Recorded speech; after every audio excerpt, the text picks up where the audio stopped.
Hey everybody, my name is Clint. I'm one of the personal trainers here at the JCA, and this is my Sit and Get Fit balance class.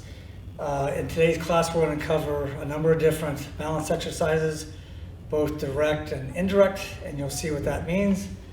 So you just need a handy chair, a mat, preferably a cushiony one, as well as a light object like a ball or something that's not very heavy.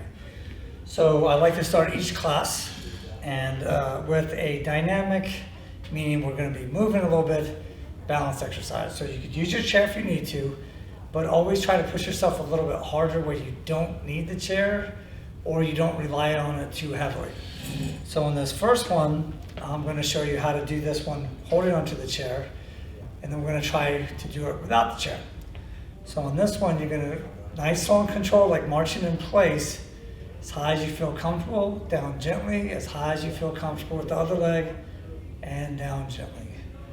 Just alternating sides. Okay, so once again, just hold the chair lightly if you need it. If you don't hold on to it. Now it's a little tougher and incorporates balance because I'm not going real quick with my legs. And as you may or may not know this, the leg that you're standing on, you want to always keep slightly bent. Not bending too much because that really makes the muscles fatigue too much, plus it makes balance a lot more difficult. But you don't want to lock out your knees either because that negatively affects balance as well and isn't good for your knees. All right, on this next one, fingertips together. We're going to try one hand up while the other hand goes down while lifting a leg. So this is my right hand, so I'm going to lift my left leg and my left hand is going to go down. So it's going to look like this. Same thing on the other side. Now if you want to make this one a slightly more difficult, then follow the hand that goes up with your eyes. So you have to look up, down, and this makes it a bit more difficult because your head's changing position. Nice, slow and controlled motion. All right, just a couple more. All right, now on this next one, it's going to be good for the legs, good for the abs, the front part of the core, obviously, and it's going to be still in the realm of balance, so you might need this if necessary. You'll hear me say my center line, so that's nose, sternum, navel. So I want this leg to go across that center line, up, out, and then away from the body, back down. Now, if you have to touch the floor, do so, but if you can do this without touching the floor, that's even better because then these muscles have to work harder, which is better for endurance, better for strength. Makes it more difficult, of course, but if you can handle that, then do so because that'll also help with balance more. As much range of motion as you feel comfortable with.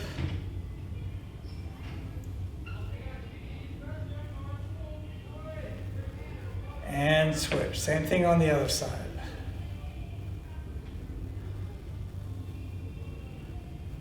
Yep. Nice big rotation.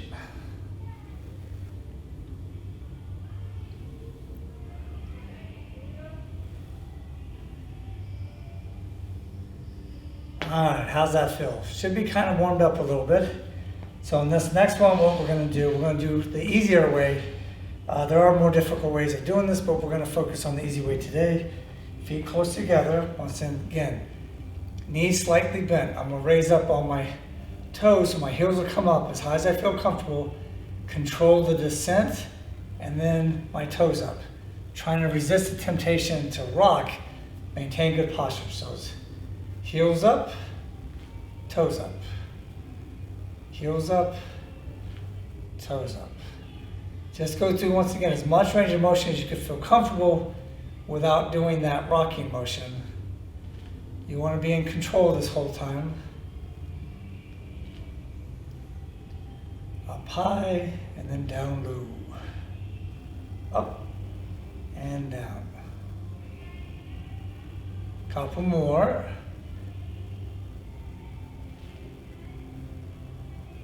And rest. Good. All right, we're going to switch to another exercise. And if you notice, I haven't been doing, and I won't do, for the most part, multiple sets of each exercise because I'm trying to get as many different exercises as possible in the time, so I'm only doing one. But if you're watching this later too, and you want to hit pause and do 2 or 3 sets of each, that's fine. Because you always want to pick things that are challenging for you, but there might be some that aren't as safe for you, or that are uncomfortable, or maybe you just don't like doing those. But always try to challenge yourself. All right, so on this one here, I'm facing this way just so you can get a better view, but the leg that's closest to the chair is the one I want to stand on. Once again, knee slightly bent, so my other leg is going to go to the front, keeping it straight without swinging as high as I feel comfortable. Come down but don't touch. Up, down but don't touch. And of course, if you have to touch, there's no penalty, but you want to try to do so without touching if you can help it. Because once again, you'll improve balance and improve those muscles, and that's better than not improving the muscles as much. Just a couple more.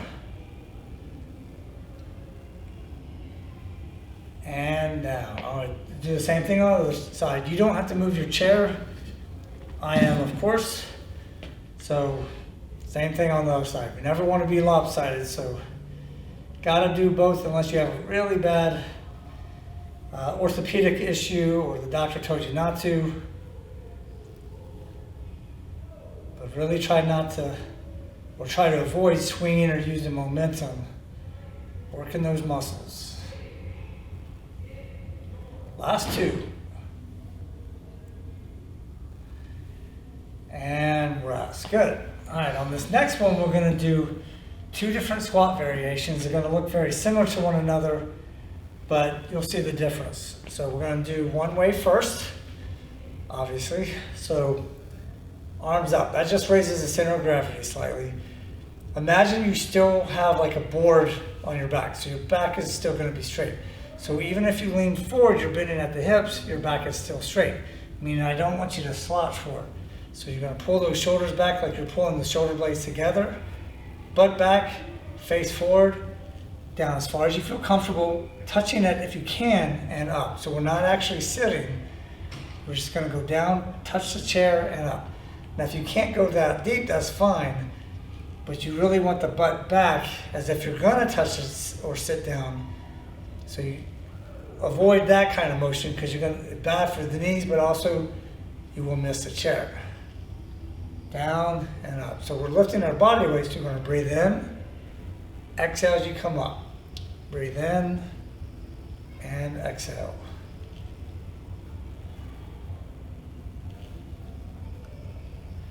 Last couple. And exhale. Good. All right, shake out those legs. Now the variation you'll see, my form and technique is going to be the same on the way down. It changes slightly on the way up because we are actually going to sit, let the legs relax or disengage, and then re-engage them to stand up. So the mind-body connection is a little different on this one because my legs will actually relax some because all the pressure is going to be on the chair under my butt. So I'll go down, sit. I know my legs are engaged because see they're not pushing on the floor, and up. So I'm sitting, straight out my posture, re-engage. So I have to re-get that posture of the squat. And don't think about lifting your butt off the chair. Think about pressing against the floor and raising the body up. Down, sit, forward, and press up.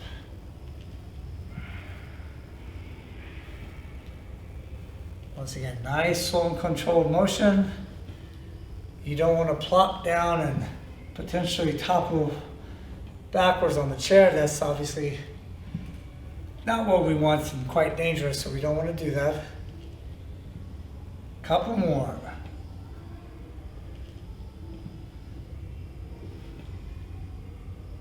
And there you go. Okay. All right, so this next one we're going to use is a small weight or small ball. Well, not weight, but small object. All right. So this time today we're going to do 2 different exercises with this. The first one, feet close together, touching if you can. Now, if this is too difficult, just spread your feet a little bit apart, or maybe even one foot in front of the other slightly. Doesn't matter which one. That just helps with stability, but we're trying to make it more difficult. So if you can, feet close together. Now, this is my right hand. What I'm going to do is go down on the left side as far as I feel comfortable, keeping my eyes on the target the whole time, down and up. Now, if this is bad for your shoulder, as you come up, just come up like this, keeping the elbow close to your ribs. Come up this way. So that way it doesn't put the same pressure on your shoulder. But if your shoulder is fine, nice and controlled motion. Definitely don't go too quickly on this one because it can actually make you dizzy because your eyes and everything's connected there.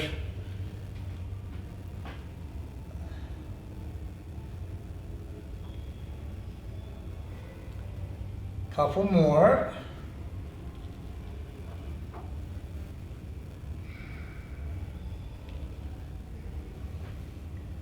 All right, good. We're going to do the same thing on the other side. And once again, I don't know if you notice, I'm staying close to my body so it doesn't put too much pressure on my back. The farther I go out that way, the more pressure will be placed on the back, and I don't want that. Now, if this is too difficult, you can still go through this range of motion. Just do it like so, where you're not looking at the ball. But if you need a little bit more challenge, then looking at the ball makes it tougher. And one more. All right, good. All right, so the next one we're going to do with the ball is we're going to do with both hands, once again, protecting the shoulder. You don't have to go too high. And I want you to do a light squeeze on the ball or the object, whatever you have. And I'm going to bring my left knee up first. So what I'm doing is I'm going to go on the outside part of the body, maintaining good posture. So I'll turn like this so you can see I'm going to raise this leg and then separate. Come together and separate. So this also works if you have a Pilates ring or something like that. Now, if you're using a towel, you could actually spread. Now, it's going to work slightly different muscles, but it also works to balance. Because once again, I'm on one leg when I'm bringing it up here. So I'll turn this way so you can see. So once again, I'm not far from my body as I bring. I'm trying to get the timing right. So I'm not all the way down here when I try to lift up my leg, or I'm lifting up my leg while my hands are still up. So it's a coordination thing, which once again helps with balance. Couple more.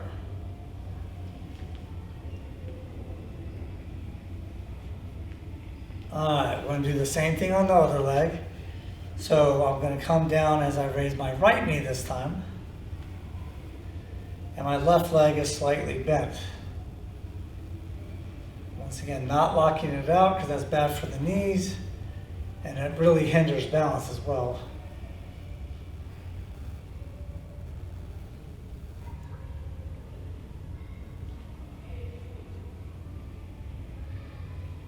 And one more. All right, good. All right, on this next one, we're not going to use the chair.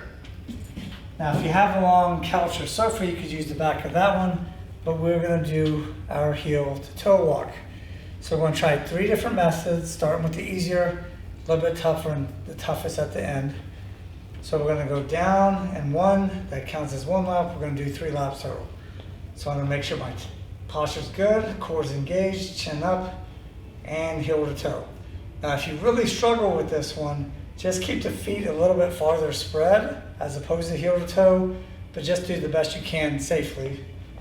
So once again, nice and controlled motion. Now, it's not a speed thing, so you want to go in a controlled tempo, very deliberate motion. All right, then back to this side. Once again, posture is good, core is engaged.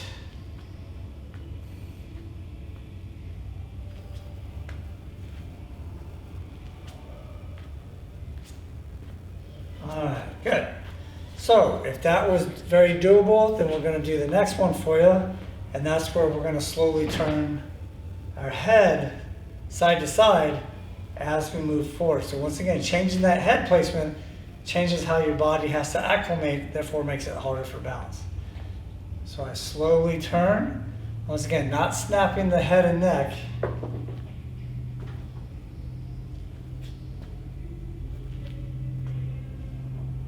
Heel to toe still.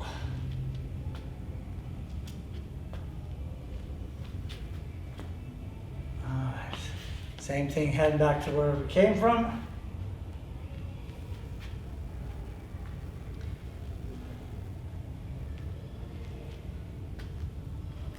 Now, as you notice, I'm not doing this here. If you need to, you can. It obviously helps. But once again, always try to make it more challenging for you.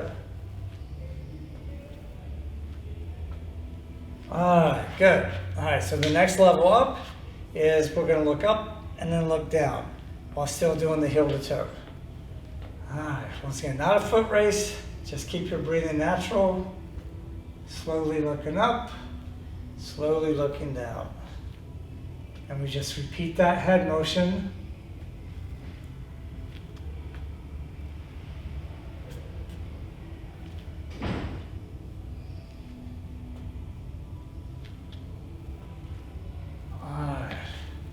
What do you think so far? We got one more time, but hopefully this one's okay for you. You should definitely feel the difference in difficulty compared to the first two.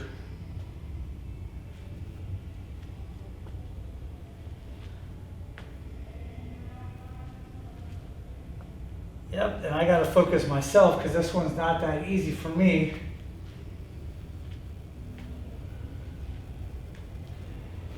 Like I said, if it's not easy, then that means my body has to acclimate to it. If it were easy, then I've already acclimated, so my body's not going to have to adjust, therefore I'm not going to improve. All right, we got our chair here. Now once again, standing with the leg closest to it is the one I'm balancing on. Now we've already gone to the front, now we're going to do a lateral, so directly out to the side. Once again, without swinging or using momentum, because how high we go isn't as important as simply maintaining balance as we move through this range of motion.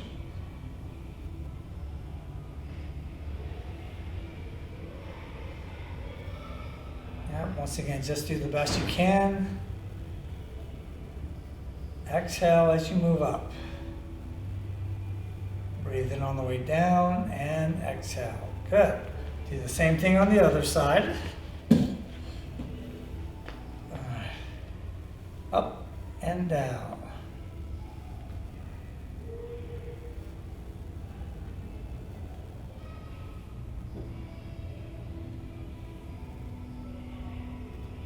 And last two.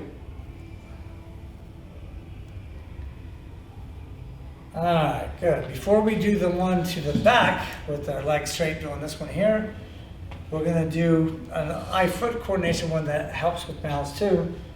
Now, if your chair's too tall, you could do a step, put a couple books on the floor, aim for that. But what I'm going to do is aim for the ball of my foot, this part here, right underneath the big toe, tap it there, and then put my foot down right next to it, okay? As opposed to putting my foot back here, which is a little bit easier.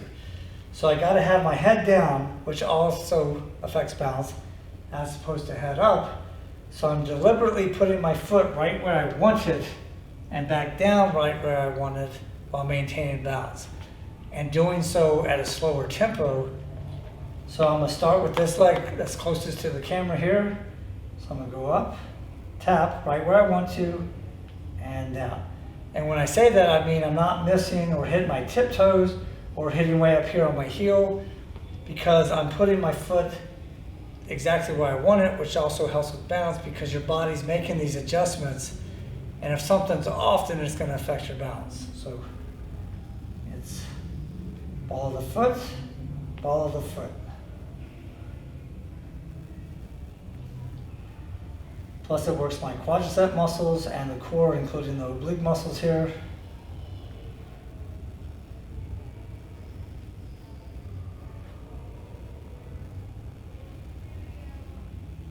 Just a couple more, and if you notice, I'm not going quickly. And down. And I'm very gingerly putting my foot down. Okay? Now I'll do the same thing on this side. I'll still face this direction for you. So now I'm switching to the other leg. Up and down. Now this is pretty high. So once again, if you can't go that high, just do so on something that's lower for you. I don't know if you have a small dog that will allow you to put your foot on them like this, but even more reason to be gentle.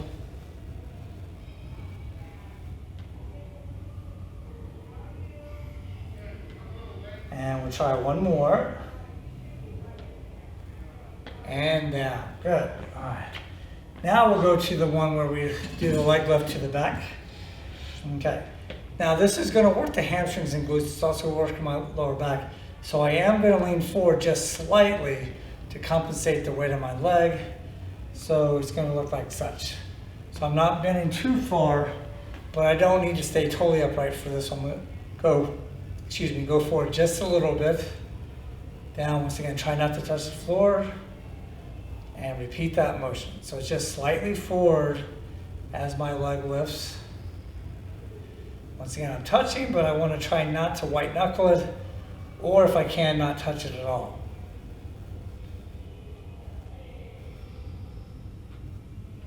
And if you have to make those slight adjustments, that's okay. And switch. All right, same thing on this side.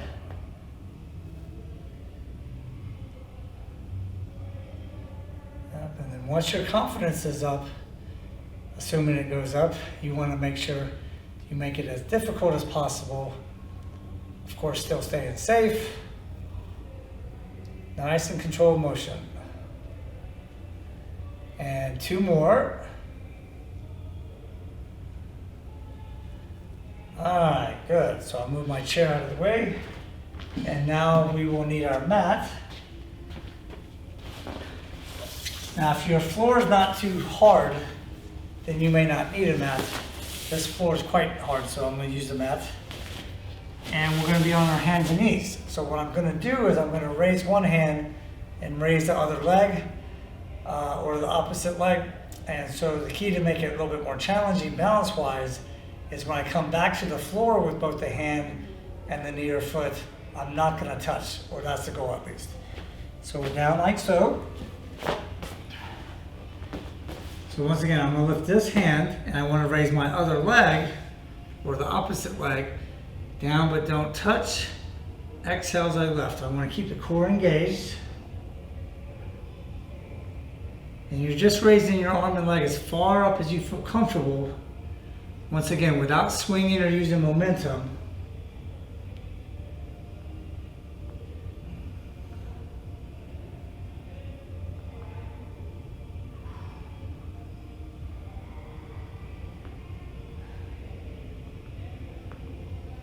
And down. Good. All right, we're going to do the same thing on the other side. So once again, keep that core engaged. Legs up, arms up, exhale as you lift.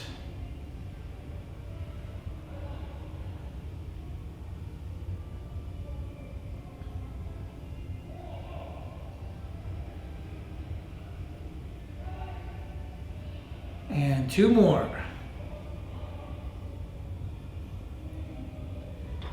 All right, good.